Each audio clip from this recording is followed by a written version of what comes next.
What is going on, guys? Welcome to the NBA betting market video for January the 6th, 2021. Fat guy, let's start off. Lots of games today. I believe there's 11 on the docket. We'll start off with the 7 p.m. Eastern time games.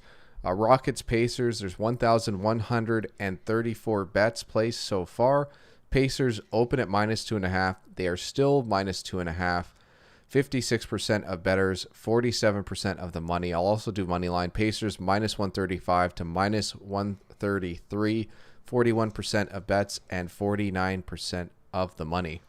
This all seems congruent. There's nothing too interesting between those two things so far. I will say though, this is 1,130 feet through 1,134 bets. That does seem a little bit above the norm. Perhaps things are heating up a little bit in the NBA, but this is pretty chalk as far as market plays for the spread and the money line.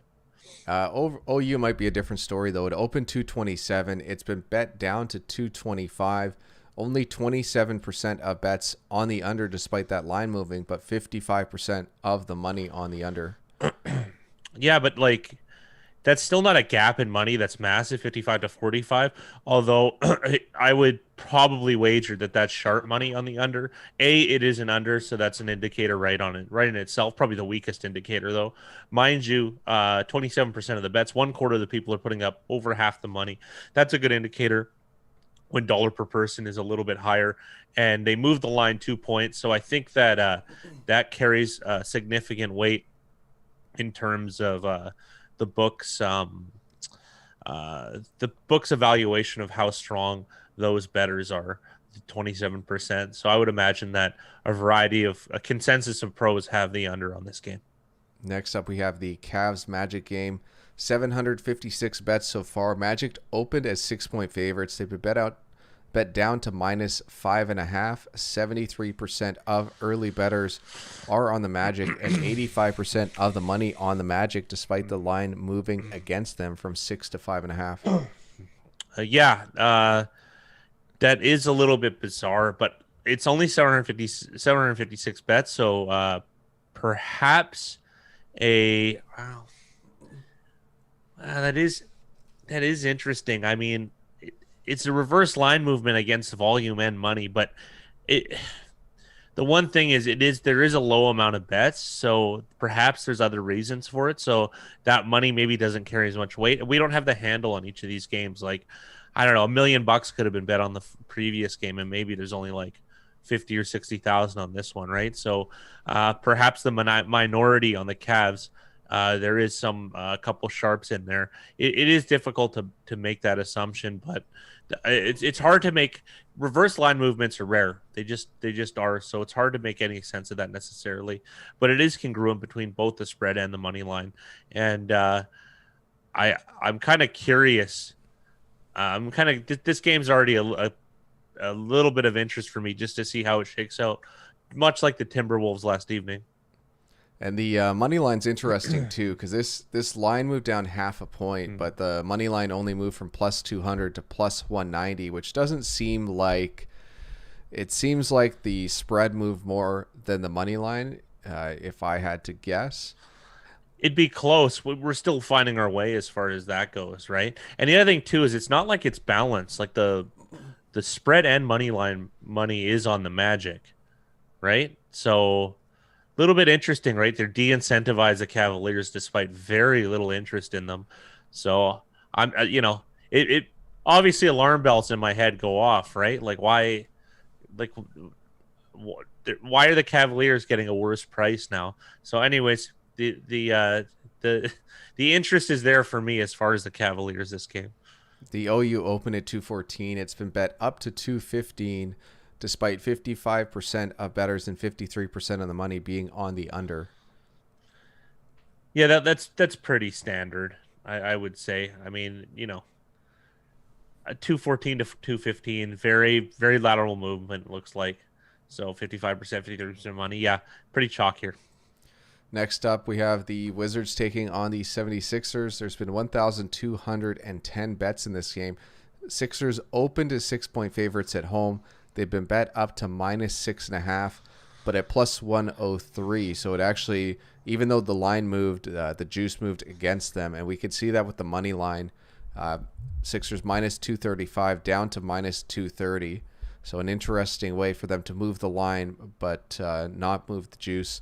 The bet percentages for the spread, Sixers have 63% of the bets, 96% of the money, and Sixers on the money line, 47% of bets and 96% of the money. I mean, this is technically a reverse line movement, isn't it? In a weird way. For the Wizards, yeah. I mean, look at the Sixers. I mean, they 6 to 6.5 at minus 105 to plus 103. If you look at the money line, that's a small incentive to bet the Sixers, despite all of the money in both markets on the Sixers. Something weird going on. I like this kind of stuff. That's why we like doing these videos. If they all were like the Rockets-Pacers market, we wouldn't have much to talk about. However, this one is a point of intrigue. So I feel like, I'm not going to bet it necessarily, but I feel like there is value on the Wizards just from an intrigue standpoint. I'm just going to keep an eye on it because let's look at it too. Not only is there a reverse line movement and very little money, so I mean, and there's also 1,210 bets. So this carries more weight to me than even the Cavaliers do. And if I were to choose between the two, I had to the 6.5 points and minus 113 or the money line. I think I just booked the money line because I feel like the value is a lot better on the money line. Only losing 4 207s rather than having to risk 6.5 at minus 113, which I could do the win rate exactly in my head, but it'd have to be probably around 53%. Whereas I feel like you're getting a little bit better of a price on the Wizards money line. But this is interesting. Despite it looking like a lateral move for the 76ers, is actually a reverse line move.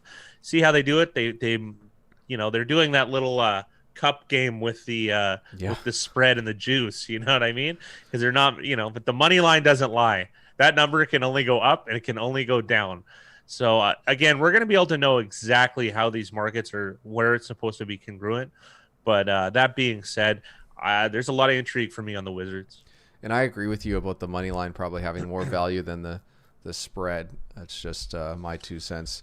Again, it's just speculation, though, between the two of us. Yeah, the OU, it opened at 232. It's been bet up to 233, with juice pushing the over as well to minus 113. 57% of early bets on the over.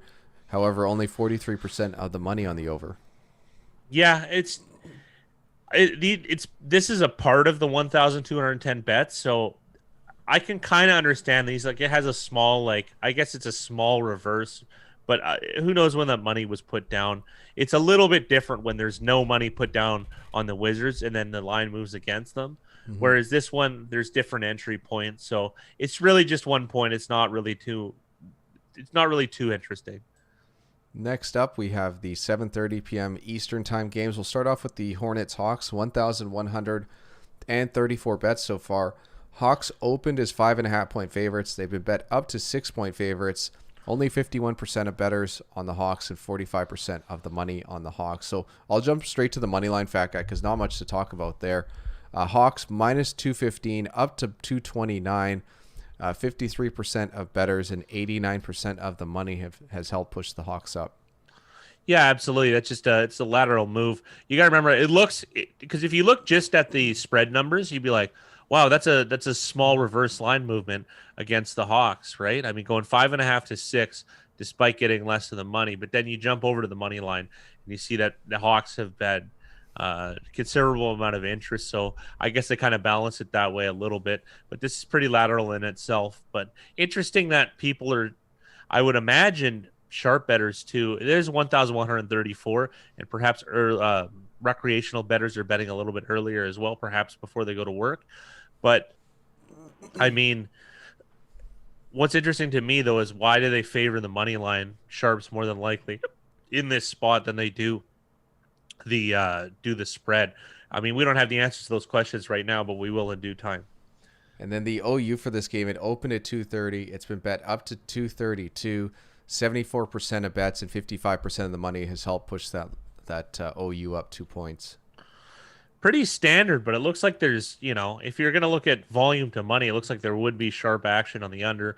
Could also be a whale, right? You got to remember, one whale can tip early markets, so that's why the volume is a little bit better. Like 1,134 is a little helps with the indication just a little bit. But if I were to favor something, it would be the under just in this case because of the dollars per person. But it is a pretty lateral movement, 230, 232 with more money. Next up, we got the Jazz Knicks, 983 bets in this game. The Jazz are 6-point favorites on the road. They've been bet up to minus 7.5-point favorites. 50% of bettors and 70% of the money is on the Jazz as road favorites. I mean, probably this looks to me like Sharps attacked a weak opening line, and perhaps a little bit of the, we'll call it early recreation group. They're probably less bad rec players. You know what I mean? The ones that bet earlier. They probably like this price themselves. So, I mean, if the average guy that knows a little bit about sports betting likes this opening line, and pros do as well, I mean, it was probably a bad one. They're still finding their feet, but I do think it's weird to see this type of shift this early, like that's so lateral. So 6 to 7.5 makes a lot of sense. And if you whip over to the money line, though, that's where things do get interesting. Yeah, Knicks open plus 199. They've been bet up to plus 254. They have received 48% of the money line bets and 91% of the money. So some very, very interesting things going on as far as Knicks money line. So this is interesting to me too. So let's say this, again, we always have to speculate and kind of posit theories and then take a bunch of that, kind of use like Bayesian math, like where you're making inferences because of a lot of stuff, where you throw a dart a bunch of times and then you can figure out where the center is based on your misses. That's kind of what we kind of do here. And the Knicks, this is the part that perplexes me.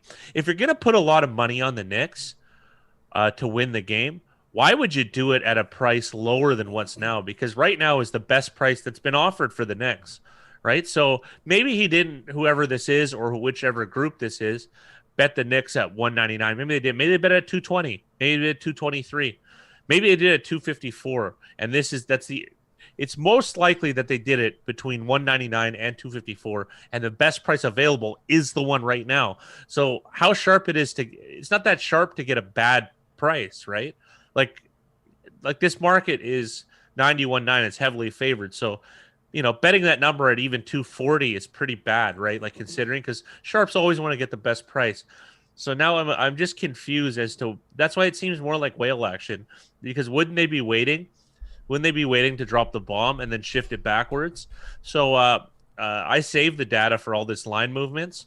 So I'm going to put a little earmark at Knicks 254. And this tomorrow we can answer this question. If you can make a note of this, Big Rye. Did the Knicks line shift back down from 254? Was that the peak? And if that was the peak, then this is sharp action. If it wasn't, I'm dubious about it.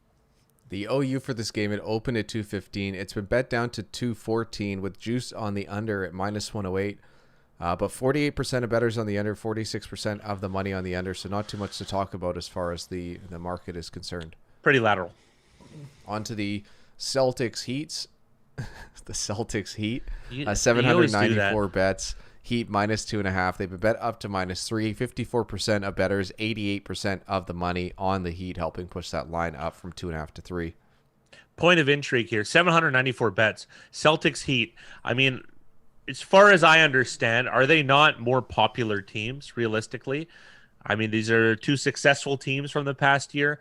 I mean, I don't know much about the NBA. We were really just interested in markets, but this is a little bit bizarre to me that this one has so much less betting interest than some of the other games at the same time or earlier. This is a lateral movement for the most part. The 88% of money doesn't carry as much weight because of the low betting volume, it looks like. Minus 2.5 to minus 3. Yeah, that seems about right. I do think, though, that if you like the Heat, there's probably better value on the money line because that's the 10-145ths isn't. I don't feel like that lines up to the half point and the 2 107ths of juice. I could be wrong, and it would be very close, anyways. But I mean, we're always trying to find micro edges, and that could be one if you like the Heat, probably to take the money line. But again, it's speculation. We're gonna have to use some Bayesian math and ideas to kind of, extrapolate that information and estimate the middle. So we're not quite there yet. That's why we're doing these videos, so we can learn as you do. As far as the money line or over under goes, Big Rye. It opened 218. It's still 218. Juice hasn't moved. 54% of bets on the over. 79% of the money on the over, which kind of makes me think that there might be some value on the under, considering this line hasn't moved despite the bet percentage and money percentage. But the problem there then is there isn't that many bets. There's probably less than 200 bets on this game, so it might just not have been enough to move this line. No, on that market, the over-under, I bet you is even less than that. So, but that does tell me one thing, that maybe that the money hasn't crossed a line moving threshold, so it's minimal. And then that also gives me a little bit of worry almost. Like, are they starting to put lines out that are at equilibrium? Because since this is a public game, more or less, in my opinion, as far as I know, right? I could be very off on this, but it does seem public. Celtics and Heat, two, I guess, more popular teams, I would imagine, considering recent success. This line could have come out at equilibrium, and the Sharks just left it because they didn't feel they could win on either side. Believe it or not, sports betting, that's a thing. You can lose long-term by betting on either team. Because what Joes do is they bet on a game, and they see a result, and then they get that feedback loop. Pros go, okay, this game is probably going to end in that area. Is there value betting side A? If they're value betting side B? They make those assumptions, and if there isn't value betting on either side, they don't care what the result is. Even if there was value and they bet either side, they don't care what the result is. They know they made the right decision. So I'm this makes me a little worried that some of these games might be coming out at equilibrium. And then what that is, it's a good way to beat sharps is there's no advantage, right? But you have to be really, really, really good line setter or line maker to make a line that's so that you're indifferent of. It's kind of like at the highest level of pokers to make your opponent indifferent to any of their decisions, and that's perhaps what the bookmaker does with sharps. It's a good way to combat them. They'll still make money off Joes, but to get to that point where you have lines that are just unbreakable on both sides, it's very, very difficult, especially this early in the season. I think it's possible later on in the season. I've heard that later season baseball is like that, but maybe this is a sign of things to come, which is unfortunate, but just will hammer home that getting early next year, futures, that type of stuff, derivative markets are what is still probably going to be a way to beat the book. And next up, we have the Pistons-Bucks game. This is an 8 p.m. Eastern time start. Only 491 bets so far, so not a lot of bets on this game early on. The Bucks are minus 13.5 point favorites, or that's what they opened at. They are currently minus 12 at minus 108. 54% of bettors are on the Bucks. However, only 37% of the money is on the Bucks. So Pistons money has helped drive that spread down. And then let's talk about the money line. Pistons open plus 749 down to plus 628 despite receiving only 10% of bets and 6% of the money. Okay, now we have very limited NBA knowledge, as I mentioned, but the Bucks, I do believe they won the regular season last year and were more than likely favored to do so. It finished with the best record. So I'm not sure about the Pistons, but clearly they're probably not that good of a team, but they're still undervalued. Because I think this is a pros versus Joes game, if I were to guess. I don't know if the meat's been plucked clean from the bone. I don't know if there's any value left, but I can see that pros did like the Pistons at 13.5, and I bet you they like the money line as well, but they just the money line is probably a higher variance play, whereas the 13.5 carries a lot of maybe because think about this: if you have a choice between the money line and the spread, and it's the exact same, you would take the spread if the value is the same because the variance is so much lower. You know what I mean? Because think about it this way: if you're going to make the same amount over the long term, making investment A and investment B, but investment B is incredibly rocky, and investment A is very steady, you're probably just going to take investment A, considering they're, near identical, right? So that might be the case of why, and that 63% might be a lot. And there's only 491 bets. So that makes me think, with that type of dramatic line movement, that this amount of money, this handle, is probably higher than a lot of the other ones, despite the lowest amount of bets that we've seen so far. So the Bucks money line, this is probably adding legs of a parlay. That's where I'm gonna guess why there's 90% of the bets, because that makes sense to me. Squares like to parlay really big favorites, so I would imagine that this has something intertwined with that. Not necessarily, but that's where my head is, at least as far as volume, because you're not going to get a lot of pros laying minus 1,059. You're going to bet think about a pro is probably going to bet around, I don't know, $2-3 a game. So let's just say, for example's sake, they're going to have to bet 3,177 bucks to win 300 on the Bucks. I don't think so. It's just, that doesn't seem right. So Pistons 13.5. That was probably a really good line. I'm just curious if there's value on them at 12, or did we miss it? The OU for this game, it opened at 227. It's been bet down to 226, despite the juice being on the over at minus 109. So not really much of a movement at all. The OU for this game, the bet percentages on the over 65%, money percentages on the over 53%. More of a mark that there's probably sharper money on the under, but this market was not nearly attacked as hard as the spread market was, with the Pistons, and Pistons being a pro favorite in my estimation. And next up, 8 p.m. start for Thunder Pelicans, 605 early bets on this game. Pelicans opened as 7.5-point favorites. They've been bet up to 8-point favorites. 64% of early bettors are on the Pelicans, but they've only received 11% of the money, despite that line moving from minus 7.5 up to minus 8. Well, here we got a standard here, Big Rye. We got reverse line movement. So the volume is favoring the Pelicans, but the Thunder has all the money on them. Yet the line moves from 7.5 and 8.5, incentivizing taking the Thunder, despite a very large chunk of money. I will admit, though, I don't think the handle in this game, the amount that's bet, is nearly as large as even the Pistons Bucks game, which I think that 491. I think there's a lot on that game. That would be my guess. So maybe I can understand. Also, to the Thunder, though, the money line moved that way as well, and sometimes you might see 89% of the spread on the Thunder, and then you might see the inverse on the Pelicans, and then you can kind of understand. But this is reverse line movement, and it's making me at least keep an eye again on the Pelicans, because I'm curious how this game shapes up. So this is the third reverse line movement of the betting video. So this one's not as interesting, I don't think, as the others, but it's still a point of intrigue. So watch out for the Pelicans this evening. Well, what's interesting about this game, and something that you and I don't see that often in sports betting markets, is it's a reverse line movement for the favorite. And it seems like they're trying to encourage sharps to bet more on the Thunder, which I find strange. It's something that we don't often see.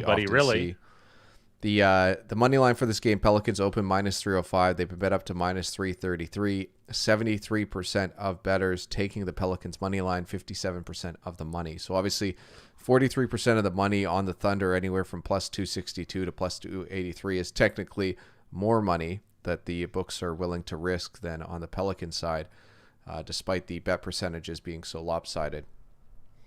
But let's move on to the OU for this game. Open 214. It's still 214. The juice has moved 2 points on the under to minus 107. But despite that, 38% of bets and 34% of the money is on the under, despite the line pretty much freezing at 214. I do think it's a pretty lateral movement. 605 bets. There probably isn't too much interest in this. This might be a strong number, 214. That would be my estimation. And then on to the Raptors-Suns game, 9 p.m. Eastern time start, 1,059 bets. The Suns open at minus 2.5. They've been bet up to minus 3.5 point favorites. but the juice has moved from -110 to -101, so not a ton of movement there, even though the line has moved. 72% of bets and 65% of the money is on the Suns, and we can kind of see that with how the money line's adjusted. Suns -142 Minimal. to -151, so the money line hasn't moved a ton. 47% of bettors and 44% of the money is on the Suns money line. So it looks like public bettors are either on the Suns against the spread or the Raptors money line. Yeah, that seems it, but I'm not sure if it's necessarily rec players on the Raptors. But Raptors obviously having from what I hear, at least a slow start. So I would imagine that they're an unfavorable team to the public.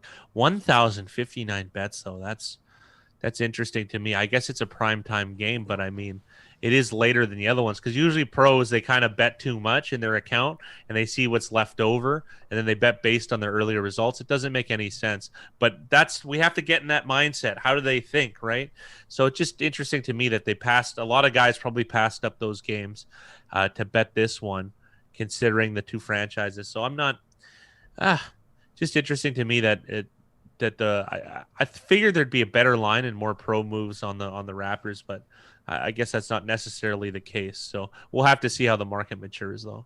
The OU would open at 218, bet up to 219, 46% of bettors on the over. However, 65% of the money on the over has helped push that line up from 218 to 219. Pretty lateral move there. And then on to the 10 p.m. Eastern time games. We'll start off with the Clippers Warriors. Only 605 bets so far. Clippers open at -2. It was like a 2 minutes where it opened at -2, and then it flipped from Clippers -2 to Warriors -2, but it currently sits at Clippers -1.5 point favorites.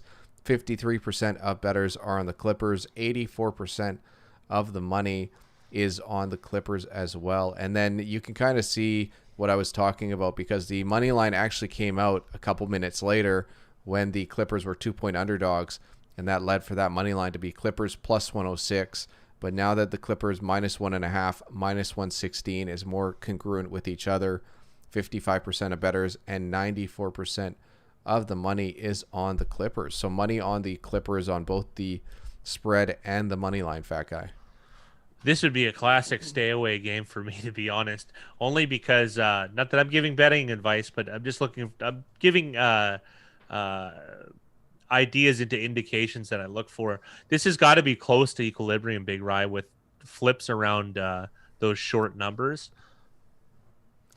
I don't know if it is. It's interesting that there is so much money coming in on the Clippers, and to be honest, like these lines haven't moved that much as far as anywhere from 2 points on either side. Doesn't seem like it's a ton of difference on the money line.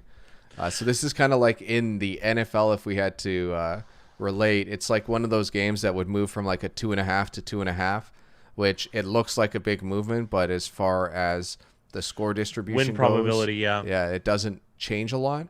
So it's interesting to me to see that the Clippers have so much money on them. However, this line has kind of stayed relatively close, especially with the Clippers. Like originally the line was Clippers -2, and someone obviously came down hard at the very, very start to move this line over from -2 to +2 on the Warriors. But ever since then, Clippers +2 is obviously got a lot more action over the maturation of this market. So I think this market is quite interesting. I know for you it's a stay away. I just find it interesting that so much money has come in on the Clippers on both sides for spread and money line. What he's saying is his analysis of the market leans Warriors without actually saying it. That's the humbleness of Big Rye you get. And the OU for this game, it opened 230. It's been bet down to 229 with juice on the under as well. 229 under is -110 currently. 47% of bets on the under. Only 9% of the money wagered on the under, despite that line moving down 1 point. So very interesting as far as that one's a bit more. Yeah. But if I had to guess right now, the Clippers, like I know the Warriors have had a couple of good games here, but the Clippers have to be the stronger team in people's minds. So especially when it's considered a pick 'em, even though the Warriors are at home, even though so far to our numbers, home court advantage doesn't really mean anything. The Clippers, the public are on Clippers and the public are on the over. That to me, that makes sense. Yes, that does make sense. So you could say that it would be. I just thought with the recent success of the Warriors, as well as like like that dipsy doodle shift there, it makes me just leery of the game in total. This under does speak to me though, considering there's a reverse line movement like against it. There's all this money on the over, but then perhaps it's not a ton of money. It didn't cross the threshold. Again, we're talking about 605 bets. Yeah. So how big could this market really be? And if I could see any of the handle numbers, this is the one I'd be the most interested in. How much money was bet on this game? Because that would give me a really good indication for the rest of the season. So this is one to look for. So, but the under does seem a little bit interesting too. Because not only did the total go from 230 to 229, look at that juice. Minus 104, minus 110. They really don't want you to take it. You know what I mean? Or they're making it harder. So that's the part that speaks to me, despite getting, not that much love. So. And to me, if I had to guess, we talked about the I think it was Boston-Miami game earlier.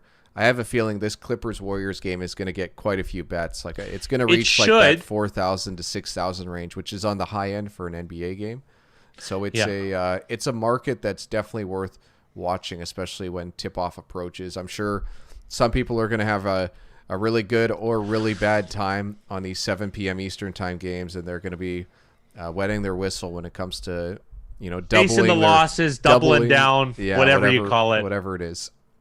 So let's look at the final game of the night, Fat Guy. We got the Bulls-Kings, 10 p.m. Eastern time. 907 bets so far, which I feel like is a lot for a night game as far as early bettors go. Kings opened as 6-point favorites. They've been bet up to 7-point favorites with juice favoring the Kings at minus 108. 59% of early bettors on the Kings, but 83% of the money on the Bulls, which is kind of that's an interesting one if you want to touch on that. Wow, reverse line movement again, getting very interesting. Despite most of the money on the Bulls, they're making the price better for the Bulls. That's interesting. There is a little bit of a retort. At least that's there's an opposing market on the Kings money line. So like the Kings money line was bet on a lot more with volume and money. So I can kind of understand how like maybe that could happen, and maybe there's more money on the money line, and this is just a way of balancing. But it is interesting at least. I mean, generally, like pros don't really bet like money line like favorites. It's not nearly as often as of a thing. It's probably like I said, because of variance, it's like the lowest one, like favorite money line. Like, you know what I mean? Like spread dogs is near the highest, right? That doesn't mean that they won't do it. But it does. It is interesting. You know what I mean? Well, like, go ahead. Just rough math. Like you got to go what? You got to go 7-3 with the Kings, like over a 10-game sample to break even, or you got to go 8-2 to make money. Like to hit it 80% is tough. Like it's just tough. The other thing too is like the Bulls-Kings money line market. Like even though it looks so lopsided there, that really is a 50-50 split, because the books are not taking that much damage on either side. If the Bulls win, they have to pay out plus 247 to 24% of people. Not that bad. So it's one of those things where you're really looking at that spread market as they're really taking a lot of exposure if the Bulls do cover that 7 points. So it's an interesting thing to look at it for the spread. To me, this is one of those money lines where the money line makes sense, the spread makes no sense. And that's really all I can say. The OU for this game opened 232. It's been bet down to 229. This is really interesting. 36% of bettors on the over, but 97% of the money is on the over, despite this line getting pushed down from 232 to 229. So there's a couple different things that could have happened here, Fat Guy, because we can't tell when the money was actually put down unless we were following it, every minute of every day, which we unfortunately don't. But the OU opened at 232. So do you think this money came in when the number was 232, or do you think this money came in when it was 229? Well, we earmarked. If you could scroll up for a second. Yeah. Which game? Which one? I wanted to take a look at the peak of. Scroll down one more. Maybe I'm mistaken. Where's the one I wanted to keep? Was it the Pistons Bucks game? Celtics Heat? No. There we go. The Knicks. I wanted to know 254. Is that when all of this money came down? I want to know, did it come earlier? They get it at a bad price. Was it a whale? Was it a sharp? So like I said, we are compiling that data as well. So I'm going to be able to tell you, no, the price didn't dip after that. It went up, for instance. And I'm curious about this as well. This is going to be one of those. Did they get it? Did the over get hammered at 229? Or did they bet a bum line at 232? That's the question. So now we have two things to follow up, a cliffhanger, as you will, as far as NBA betting markets go. So let's answer that question tomorrow, because I think that's a better way to wrap up the video. Because it's rather than pause it, let's find out the answers, and we'll be able to show you on stream what happened with the longevity of those markets. Good luck to you guys on these January 6, 2021 NBA games, and hopefully this NBA betting market video helped you out.